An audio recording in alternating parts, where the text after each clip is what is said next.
नमस्कार। Online classes में आपका स्वागत है। हम BA BEd BSc BEd first year के भाषा में पाठ्यक्रम बीएड का पेपर कर रहे थे। उसमें हमारी सेकंड यूनिट चल रही थी। सेकंड यूनिट में हमने देखा था कि कक्ष में वाद विवाद अधिगम द्वारा हम किस तरह से सीख सकते हैं, किस तरह से बच्चे की मौखिक अभिव्यक्ति को बढ़ा सकते हैं। इससे आगे एक कक्ष में प्रश्न पूछना। कक्ष में अगर प्रश्न पूछे जाते हैं तो प्रश्न किस प्रकार के होने चाहिए, तो उसके अंतर्गत सबसे पहले प्रश्न स्पष्ट व संक्षिप्त होने चाहिए। यानी कि जो प्रश्न छोटे बच्चों को जब प्रश्न पूछते हैं तो वो प्रश्न स्पष्ट होने चाहिए कि उसमें क्या पूछा जा रहा है, और संक्षिप्त जहाँ तक हो सके प्रश्नों का रूप छोटा होना चाहिए। दूसरे में प्रश्न एक ही उत्तर से संबंधित होना चाहिए। जैसे हम बड़ी क्लासों में जैसे जैसे आते हैं तो वैसे तो घुमा फिरा के प्रश्न पूछे जाते हैं, एक ही प्रश्न में से कई उत्तर निकल जाते हैं, लेकिन छोटे बच्चों को छोटे रूप में जिसका कि उत्तर एक ही निकलता हो ऐसे प्रश्न पूछने चाहिए। फिर प्रश्न संगत हो, वह एक दूसरे से संबंधित हो।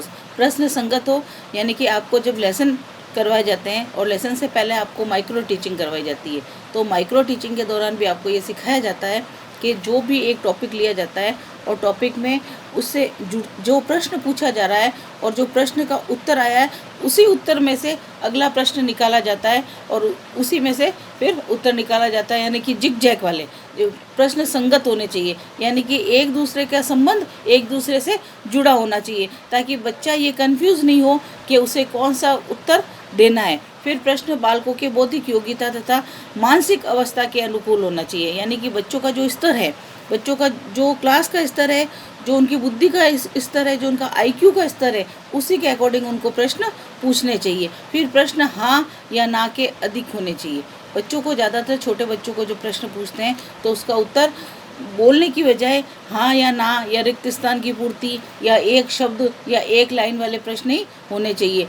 फिर अस्पष्ट प्रश्न ना हो, ऐसे प्रश्न नहीं हो जिसका कि उत्तर घुमाकर हो, कि मतलब आप घुमाकर प्रश्न पूछ रहे हो जिसका उत्तर तो वही होगा जो बच्चे को आ रहा है, लेकिन आपने प्रश्न को थोड़ा सा घुमा दिया तो बच्चा उसका उत्तर नहीं दे पा रहा हो। ठीक है। फिर दूसरी तरह के प्रश्न होने चाहिए बोध प्रश्न पूछना। ठीक है। ये तो क्या हो गया कि प्रश्न के प्रकार, प्रश्न किस प्रकार होते हैं। फिर बोध प्रश्न उन्हें कहते हैं कि जैसे हमने कोई भी पाठ पढ़ाया, कोई भी टॉपिक पढ़ाया, उस टॉपिक को पढ़ाने के पश्चात हम उसमें से ही प्रश्न पूछना, ताकि ये पता लगाने के लिए कि बच्चे ने जो सीखा है, जो पढ़ा है, वो उसके समझ में आया या नहीं आया। उन्हें क्या कहा जाता है? बोध प्रश्न पूछना कहा जाता है।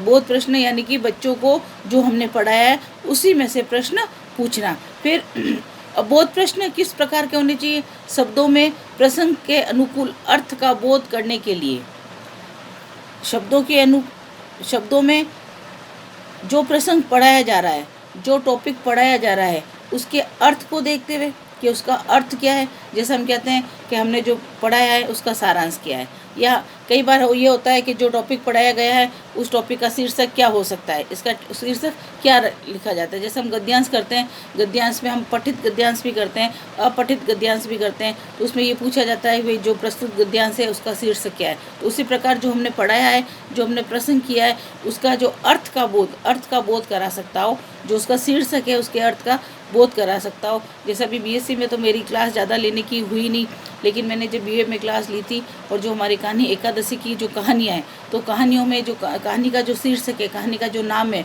उसको समझाते हुए मैंने कहानियों को समझाया था कि भाई ये कहानी क्या कह रही है, इस कहानी का जो शीर्षक दिया गया है उसका क्या अर्थ है इस कहानी के अकॉर्डिंग। ठीक है। फिर उसके बाद में पठित सामग्री के आशय के बोध की परख करने के लिए, जो भी सामग्री पढ़ाई गई है, जो भी टॉपिक पढ़ाया गया है, उसका आशय क्यों पढ़ाया गया आपको।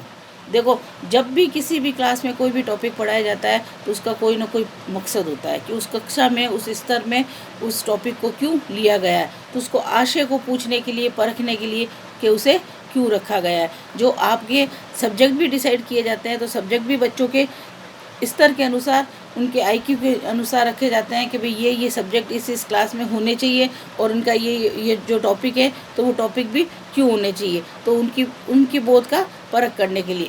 फिर तथ्य तथा घटना के आदि पहले या बोध परीक्षण, जिसे हम कहते हैं प्रस्तावना प्रश्न यानी कि जो भी हमने टॉपिक शुरू किया है उससे पहले उससे पहले उससे जुड़ी कोई घटना है या उसको क्यों लिया गया है उसको बताते हुए प्रश्न पूछना कि भाई इससे पहले की जानकारी उन्हें है या नहीं है। ठीक है।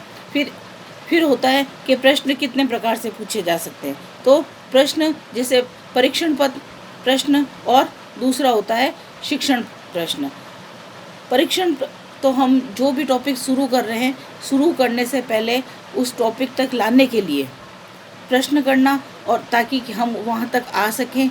जैसे आपने लेसन भी करवाते हो तो लेसन में भी जो आपने टॉपिक लिया है उस टॉपिक के अकॉर्डिंग आप 4-5 प्रश्न करके और फिर उस टॉपिक तक आओगे और फिर कहोगे कि आप आज हम इस टॉपिक का अध्ययन करेंगे। तो उस टॉपिक तक लाने के लिए उसके बाद में शिक्षण प्रश्न, यानी कि जो आपने पढ़ाया है, पढ़ाते हुए बीच बीच में जो प्रश्न करते हैं उसे प्रश्न करते हैं। ठीक है। फिर पाठ के बीच में जो अर्थबोध के रूप में जो प्रश्न किए जाते हैं, और पाठ के अंत में पुनरावृत्ति के लिए कि हमारा वापस दोहरान कार्य हो जाए कि हमने जो पढ़ा है वो हमें कितना याद है, तो उस रूप में जो प्रश्न पूछे जाते हैं। ठीक है। फिर शिक्षण प्रश्न के रूप में पाठ के विकास में सहायक होते हैं, इन्हें विकासात्मक प्रश्न कहते हैं। यानी कि हमने जो पढ़ाया है और हमें उसके आगे बढ़ना है, तो आगे बढ़ने से पहले हम कुछ प्रश्न ऐसे पूछते हैं ताकि हम जो आगे का टॉपिक है उनको प्रश्न में पूछकर और उनके उत्तर को सुनकर या उन्हें कुछ उसके अलावा बताकर उसको, जिसको कि हम कहते हैं कि हम हमारे पाठ का, हम जो टॉपिक पढ़ा रहे हैं, पाठ पढ़ा रहे हैं, उसका विकास हो रहा है, यानी कि हम उसको आगे की ओर गति दे रहे हैं। इन्हें विकासात्मक प्रश्न भी कहा जाता है। ठीक है। फिर उसके बाद होती है कि प्रश्नों की गुणवत्ता किस प्रकार होनी चाहिए। तो सबसे पहले जो प्रश्न है वो उद्देश्यपूर्ण होने चाहिए, यानी कि जो भी आपको बच्चों को प्रश्न पूछ रहे हो उसका कोई ना कोई उद्देश्य होना चाहिए। ये नहीं है कि आलतू फालतू के प्रश्न पूछ ले और जिसका कि हमारे पढ़ाई से कोई भी संबंधित या हमारे टॉपिक से कोई भी संबंधित नहीं हो। फिर उसके बाद में प्रश्न छोटे हो, सरल हो तथा स्पष्ट हो। ठीक है। फिर हाँ या ना के उत्तर वाले हो। फिर बालकों के मानसिक स्तर या योग्यता के अनुसार हो। फिर प्रश्न लंबे ना हो। फिर सभी को समान रूप से पूछे। ये नहीं है कि एक बच्चा जवाब दे रहा है तो आप एक बच्चे को बार बार खड़े होकर और प्रश्नों को पूछने लग जाए। नहीं, कक्षा में सभी को समान रूप से प्रश्न पूछना चाहिए ताकि सारी पूरी क्लास के बच्चे एक साथ सीख सके, आगे बढ़ सके और किसी के मन में ये हीन भावना नहीं आए कि हमारा तो क्लास में होना नहीं होना बराबर है। फिर उत्तर सोचने के लिए समय देना। जब भी आप चाहे बड़े बच्चों को और विशेष तौर पर जब छोटे बच्चों को कोई प्रश्न पूछते हैं तो उन्हें सोचने के लिए, जवाब देने के लिए थोड़ा समय देना चाहिए। हो सकता है कि बच्चा 2 मिनट उसके दिमाग में वो उत्तर नहीं आए और सोचने के बाद में वो उत्तर आ जाए। फिर प्रश्न दोहराए नहीं।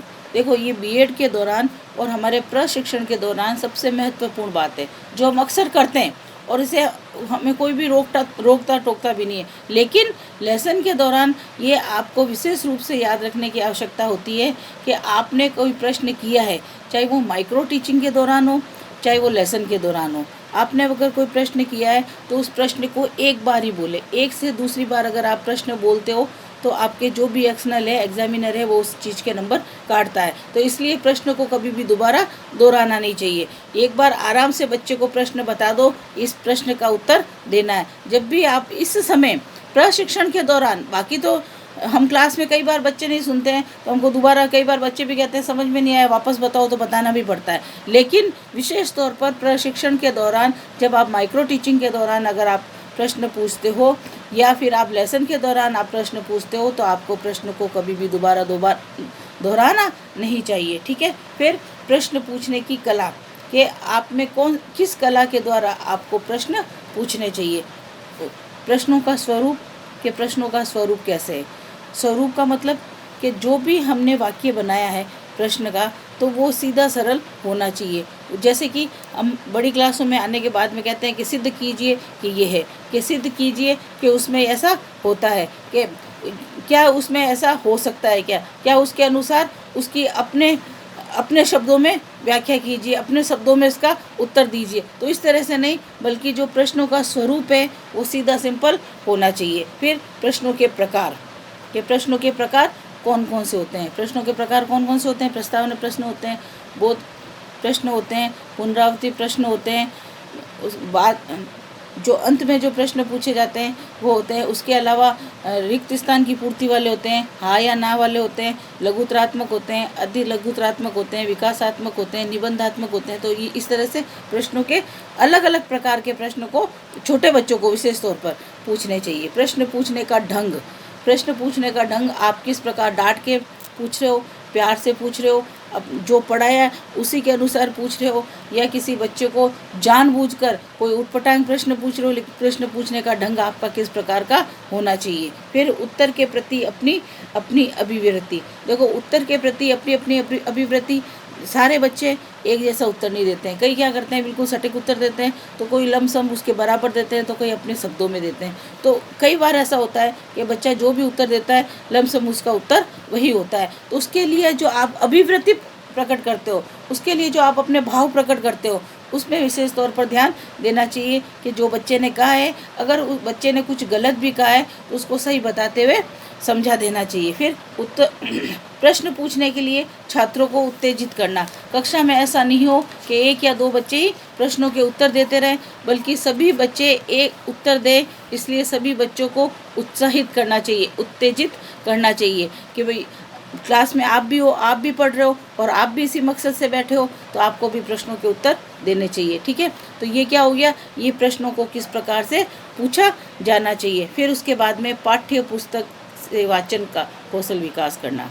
ये देखो, हिंदी का सबसे महत्वपूर्ण पार्ट है कि बच्चा जो पढ़ना सीखता है तो वो हिंदी की क्लास से ही ज़्यादा सीखता है। क्यों सीखता है कि बाकी कोई भी विषय ऐसा होता है कि जिसको कि एक शिक्षक समझाता है और मौखिक रूप से बच्चा समझता है, लेकिन हिंदी में ये विशेष रूप से ये होता है। ये हिंदी में, इंग्लिश में जो भी साहित्य की है, तो उसमें ये होता है कि जो कहानियाँ हैं, निबंध है, वो अक्सर बच्चों से पढ़वाई जाती है। तो वो बच्चों से क्यों पढ़वाई जाती है, ताकि बच्चों में मौखिक अभिव्यक्ति, बच्चों में पढ़ने का, वाचन पढ़ने का जो कौशल है उसका विकास हो सकता है। क्योंकि कक्षा में अगर बच्चा पढ़ेगा तो क्या करेगा, उसको जो शब्दों को किस तरह से पढ़ना चाहिए, कहाँ पर उसको रुकना चाहिए, वो तेज पढ़ रहा है, वो साफ नहीं पढ़ रहा है, वो उच्चारण सही नहीं कर रहा है, इन सब बातों का ध्यान रहता है। तो उसके लिए जो सबसे पहले प्राथमिक स्तर है, और जो प्रारंभिक स्तर कहलाता है, वह 1 व 2 तक,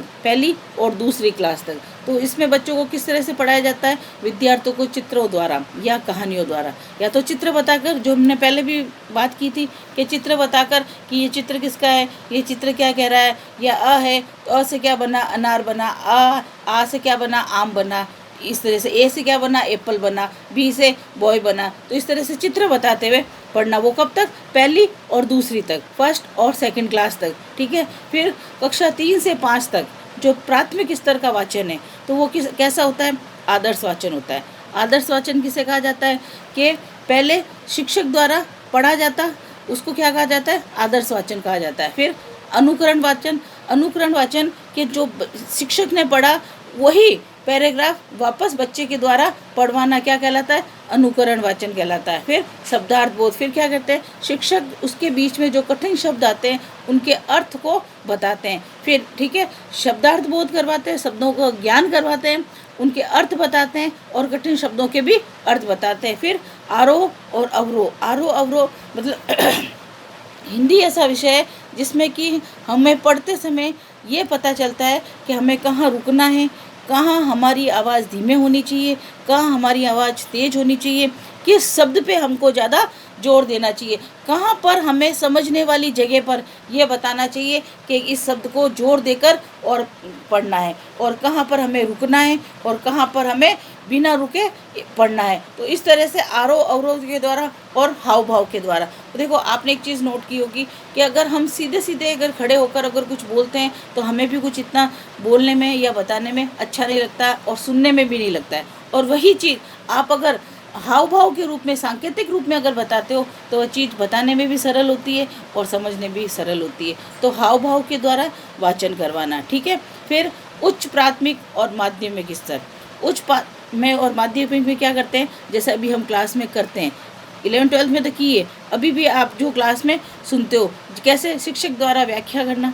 हम कोई भी कहानी है तो उसको भी हम मौखिक रूप से अपने शब्दों में उसको संक्षिप्त रूप बताते हैं, पद रूप है तो पद रूप को भी हम क्या करते हैं, उन्हें हम समझाते हैं, पद पढ़ते हैं, उसका अर्थ बताते हैं और उसकी व्याख्या करते हैं। ठीक है, फिर उसका अर्थ स्पष्ट करते हैं कि उसमें वो क्या कहा जा रहा है। फिर अंतर्कथा, हम देखो हिंदी में कोई भी अगर पद भी लिया जाता है तो उसकी कोई न कोई अंतर्कथा होती है। जैसे मैंने सूरदास में आपको बताया था कि भाई जो सूरदास का भ्रमर गीत है तो वो क्यों लिखा गया है, उसमें क्या किया गया है। तो इसी प्रकार कोई भी कहानी है तो कहानी के अंतर्गत भी यही होता है कि उसका कोई ना कोई अंतर्भाव होता है। तो उस अंतर्कथा को बताते हुए बताना, फिर उच्चारण का अभ्यास कराना। उच्चारण का अभ्यास कराना यानी कि 5 मिनट का 10 मिनट का समय दिया जाता है कि बच्चा उसको पढ़ सके कि भाई इसमें जो पढ़ाया गया है उसको मैं पढ़कर उसका अर्थ कर सकता हूँ क्या, या मुझे समझ में आ गया है। तो उच्चारण का अभ्यास कराना। तो इस तरीके से जो कक्षा के स्तर के अनुसार पाठ्य पुस्तक का जो वाचन करवाया जाता है